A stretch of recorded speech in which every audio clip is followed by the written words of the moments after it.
Okay, మరి main ingredient ready, చూద్దామా. కాకరకాయ. అందరూ వెంటనే ఎక్స్ప్రెషన్ ఇలా పెట్టుంటారు. కాకరకాయ అని ఇష్టమైన వాళ్ళ అబ్బా కాకరకాయ అని కూడా అనుకుంటారు.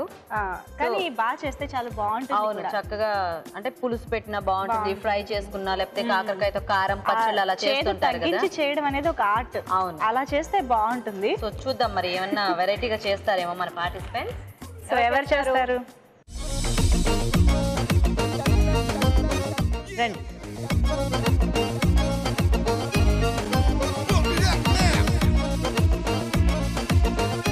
హాయ్, మీ పేరు?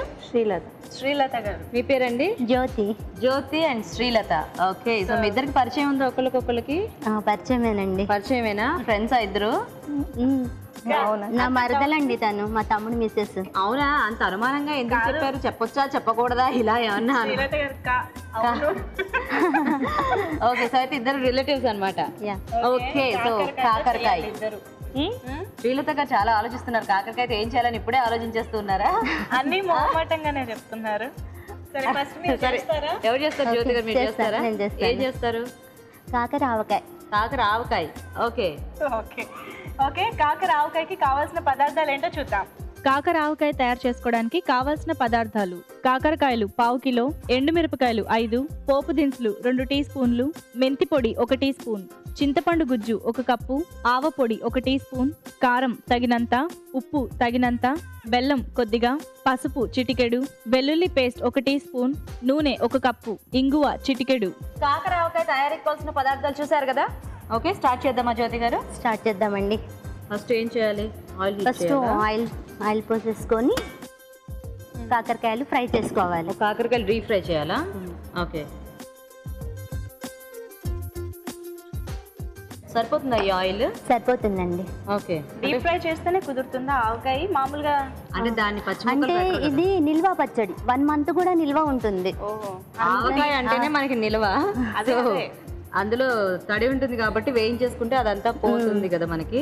కడిగేసి శుభ్రంగా తుడిచేసుకొని ముక్కలు కట్ చేసుకోవాలి. పొడవుగా కట్ చేసారా? పొడవుగా కట్ చేసాము. ఓకే ఓకే, మామూలుగా కొంచెం గుండ్రంగా అలా కట్ చేస్తూ ఉంటారు కదా. సో ఈ గింజలు తీసేసారు కొంచెం అలా టైప్ లో ఉండడానికి అనమాట.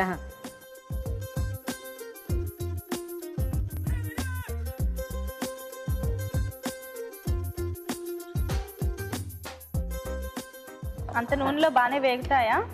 అంటే డీప్ ఫ్రై అంటే నేను ఇంకా చాలా నూనె వేసి చేస్తారు అనుకున్నాను. సరిపోతే కొంచెం వేసుకుందాము. ఓకే,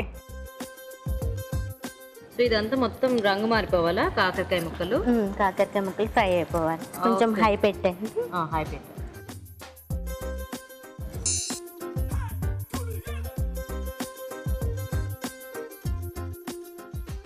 ఓకే, సరిపోతాయి జ్యోతి గారు అలా వేగితే? సరిపోతాయండి. ఒక 1 మినిట్.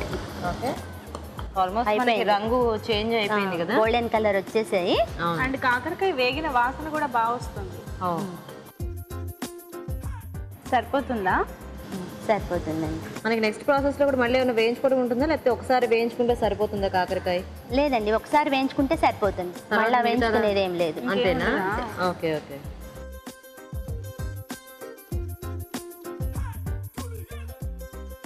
మీరు ఇంట్లో పెట్టుకుంటూ ఉంటారా ఈ ఆవకాయ? పెట్టుకుంటూ ఉంటామండి. ఆవకాయ కాకరకాయతో అంటే ఎక్కువ ఇష్టపడరు కదా. అవును, ఇలా ఆవకాయ చేసి పెట్టేస్తాను, చక్కగా తినేస్తారు. ఆవకాయ కాకరకాయ అంటే ఇష్టపడరా? కూర అంటే కాకరకాయ కూర అంటే తినరు కదా. ఇలా ఆవకాయ ఇలా చేసి పెట్టేస్తే మంచిగా మామిడికాయ ఆవకాయ లాగా తినేస్తారు. ఓకే, సో కాకరకాయ ముక్కలు సిమ్ చేశాను. బాగా వేగిపోయాయి ముక్కలు. నెక్స్ట్ అండి, నెక్స్ట్ పోపు చేసేసుకుందాము. ఓకే, ఇంక ఇదే ఆయిల్లో చేసేయచ్చు? ఇదే ఆయిల్లో చేసేద్దాం. ఓకే, ఎండుమిరపకాయలు వేసాను, పోపు గింజలు, ఓకే, ఇంగువ.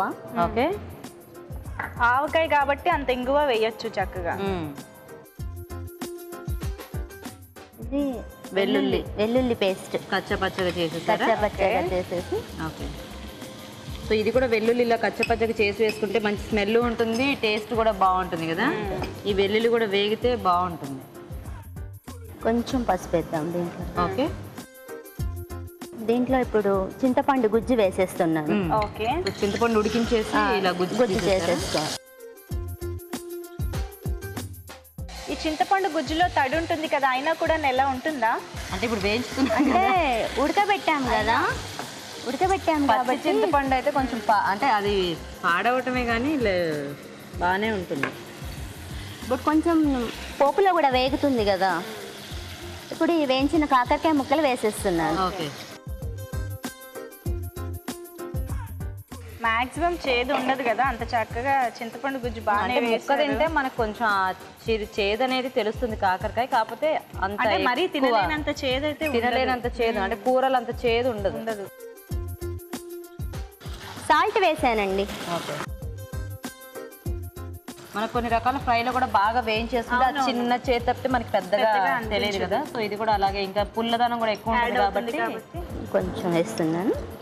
కాకరకాయలు కాబట్టి కొంచెం ఎక్కువ వేసుకోవచ్చు, అండ్ చింతపండు గుజ్జు కూడా ఉంది కాబట్టి. మెయిన్ గా ఆవకాయ అంటే కూడా మనకు కొంచెం ఎక్కువే వేస్తారు కదా.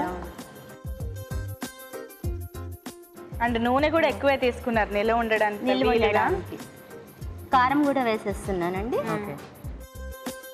కారం ఇలాగా వేడి మీద వేస్తే రంగు మారిపోద్ది అంటారు కదా, పర్లేదా? ఇది ఒక 1 month వరకే ఉంటుంది కదా, కదా. సో సంవత్సరం అయితే అలా కాదు, నెలైతే ఇలా చేసుకోవచ్చు అనమాట. ఓకే. స్పూన్ ఆఫ్ చేసేయండి గీత. ఇప్పుడు మెంతిపిండి వేస్తున్నాను. ఓకే. మెంతిపిండి వేసాను కదా, ఇప్పుడు కొంచెం ఆవపిండి వేస్తున్నా. అదొక టేబుల్ స్పూన్, ఇదొక టేబుల్ స్పూన్. స్టవ్ ఆపి వేసుకోవాలి, లేదంటే మనకి చేదు వస్తుంది కాబట్టి. మనం చేదు తగ్గించుకోవడానికి ఇవన్నీ చేస్తాం కదా, మళ్ళీ అవి ఇంకా తెలియకుండా వేసుకుంటే. బెల్లం. అంత బెల్లమా? అంటే పులుపు ఉంది కదా, పులుపు బాగా పుల్లగా లేకుండా ఇలా కొంచెం బెల్లం వేసుకుంటే కమ్మదనం వస్తుంది అనమాట. అంటే బాగా తీయగా ఏమి ఉండదు. అంటే కొంచెం మీరు ఎక్కువే వేసారు అనిపిస్తుంది. అవును. అంటే తీపి ఇష్టపడే వాళ్ళు అయితేనే బాగుంటుంది, కొంతమందికి పచ్చళ్ళలో అవి నచ్చదు. నచ్చని వాళ్ళు ఉండక్కర్లేదు, బెల్లం ఇష్టం. ఇక అంటే కమ్మదనం కావాలి అనుకునే వాళ్ళు బెల్లం వేసుకోవాలి, బెల్లం ఇష్టం లేని వాళ్ళు ప్రాసెస్ చేసుకోవచ్చు. ఓకేనా? ఓకే. పట్టుకోండి, సర్వింగ్ బౌల్లో తీసి.